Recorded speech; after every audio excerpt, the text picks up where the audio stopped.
দেখে নিন দর্শক বন্ধুরা, বাসের নাম আছে দোল। কৃষ্ণনগর, বেনাচিতি, পারুলিয়া, ছাতনি, কাটোয়া, নবদ্বীপ, বালগোনা, গুসকরা সেই লাইন হয়ে যায়। আচ্ছা, এটা আপনাদের কখন ছাড়ছে? মানে ওই নবদ্বীপ থেকে 5:20 নাকি? আর এই 10:30-35 ঢুকে যান। এবার কখন ছাড়বেন? 10:40। আর ওই নবদ্বীপ ঢুকতে ঢুকতে নবদ্বীপ ঢুকতে 5টা বেজে যায় না? আচ্ছা আচ্ছা।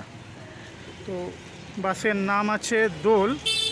হালে ফিলালে বডিটা একটু ডেভেলপড হয়ে এসছে, রংফংগুলো সব একদম নতুন। চলুন দর্শক বন্ধুরা, বাসের ভেতরটা একটু দেখিয়ে দিই। ভেতরের বডিতে এটা 2x2 সিট। এই মুহূর্তে বেনাচিতি বাস স্ট্যান্ডে দাঁড়িয়ে আছে বাস, ছেড়ে দেবে একটু পরে। বেনাচিতির থেকে নবদ্বীপের উদ্দেশ্যে চলে যাবে দোল বাস। ভালো থাকুন দর্শক বন্ধুরা।